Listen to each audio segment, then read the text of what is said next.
William Edwards reporting there. Now, it's that time in the morning when we can take a closer look at some of the day's top stories. And I'm joined by my panel of guests. One familiar face, the broadcaster Sunny Decker, and a new face amongst us, the writer and award-winning journalist Joanna. Very good morning to you both. And we're going to go back to our favourite subject, Ukraine, a story which seems to be changing all the time. But where we are at the moment, Sunny, it does feel like a game of shadow boxing. I think that, yes, we are there, Juliet, and it's unfortunate that, you know, the situation there has taken the turn it is taking. Who do you believe? It's one side against the other. Yeah, you know, lots of finger-pointing going on. Well, exactly. The Americans say one thing, the Russians say the other. In the middle are human beings who are caught between all of this.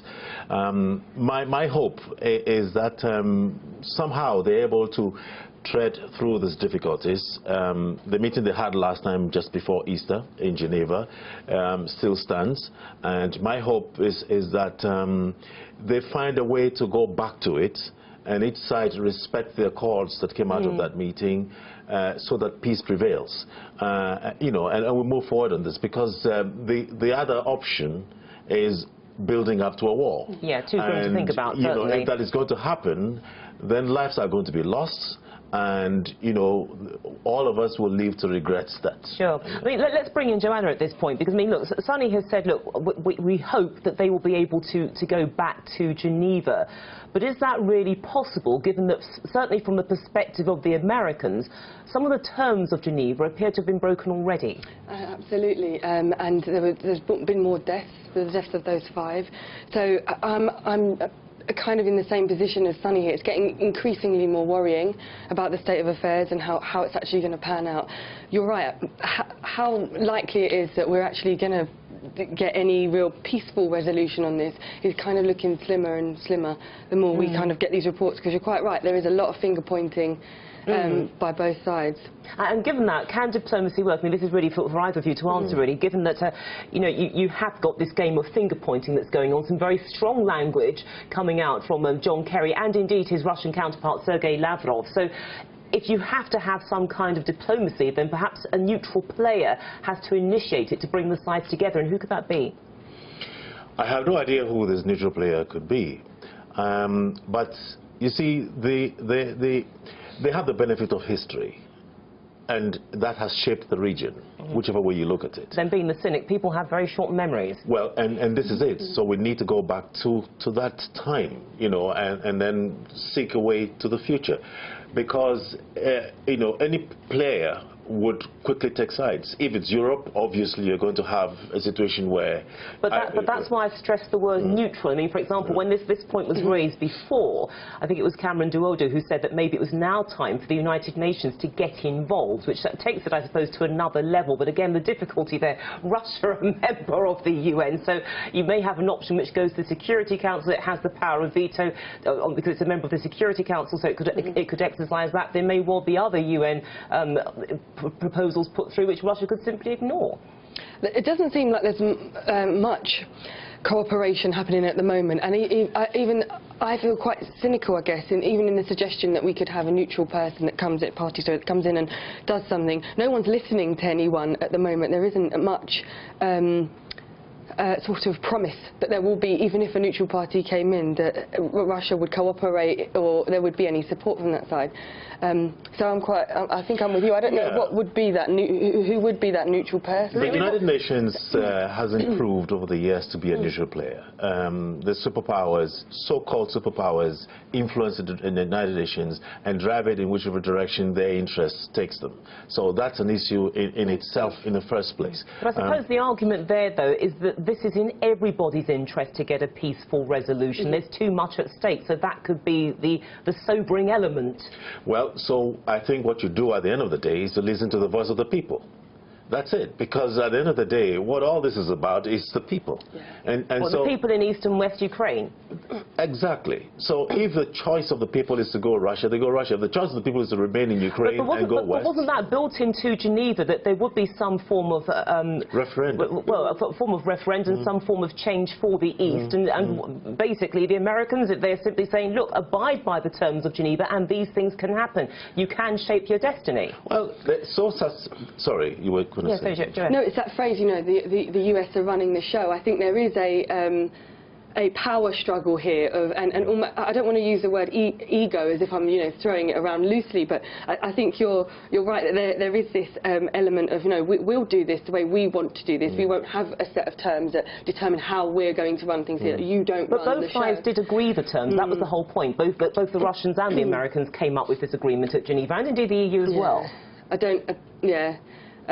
Currently, obviously, because the situations are changing and it's getting a lot tenser, I think they're probably trying to change quite how that is sort of orchestrated now, because I think there is a power struggle between these two places. I mean, let's go back to this idea of an honest broker, so to speak, because I do remember, Sunny, once upon a time, we were talking about the importance of Germany in all this, Angela Merkel, that perhaps she was seen as a very credible figure because here's a woman leading the largest economy in Europe, and she was born in eastern Germany, so sort of understands the Cold War mindset, so to speak. And at one point, very early on in this crisis, there had been there's certainly the sense that positive ground had been covered, but Angela Merkel perhaps not really given the recognition in all that maybe she was entitled to. Is this the chance for her to perhaps pick up that baton again?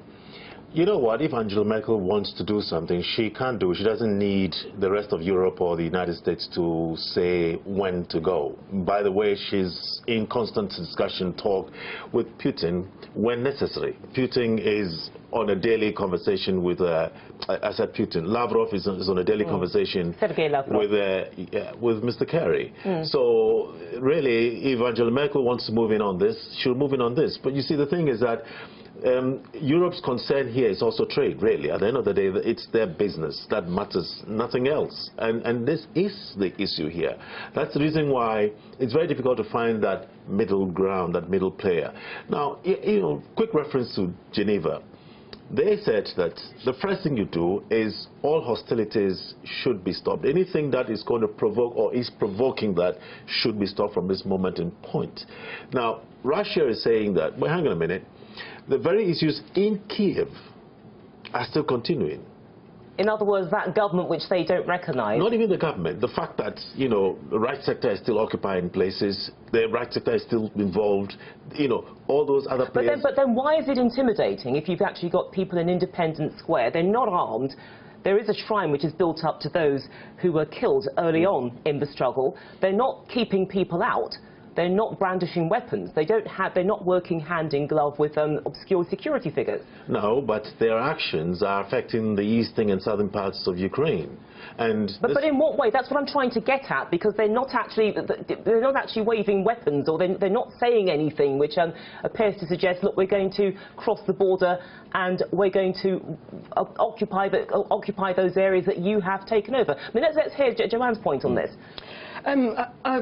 It's a little bit of a minefield in a way, because there's so much that's going on here. But what I would say is that because there is so many threats, if you like, you know, there will be consequences should you do this. There will be, you know, you will regret this. There are those sorts of comments that are coming through. Everyone is in a state of defence, if you like. So we may not be able to completely say, you know, well, no one's going around doing this and no one's, you know, doing that. But there are threats, and threats can always lead, dependent on how passionate you feel and how hostile things are starting to get, to, as you said, the worst outcome, which would be a war. Right, so basically what you're saying, Sunny, is that in order for those in the east to disarm, to pull back, to get out of those buildings, that the people in Independence Square, they've got to pull out of there, go back to their homes, whatever, so neutral ground established immediately. Well, the Geneva talks said that people should pull back, go back. Yeah. So it's not only in southern and eastern Ukraine, it's also in Kiev, you know, because there are people who have taken over places and they shouldn't be there. Yeah. Now, I mean, I heard Lavrov talk about the CIA even occupying a floor in Kiev. Now, you know, look, that is threatening to Russia. But we don't know if it's true, that's the point. The point is, so which is true, what Kerry says or what Lavrov says? But the point of the matter is that all of these things are thrown into the public space, so we're hearing them. Right. And we're saying that for, you know, for anybody, for a way forward, everybody needs to pull back. And that includes Kiev and Russia. So that's in other words, then that's where the diplomatic initiative needs to lie. Yeah, people have to. The middle ground you're talking about, if it's a United Nations or if it's Angela Merkel, these two must insist on both sides adhering to whatever the Geneva Accord says. That's all. They shouldn't take sides. They should simply say the Geneva Accord stipulates A, B, C, D, E. Kiev, take. Russia, take. Right. Take. Everybody pull back. And then once the space is clear, we can move forward. Okay, last word to Joanna on this before we go to the break.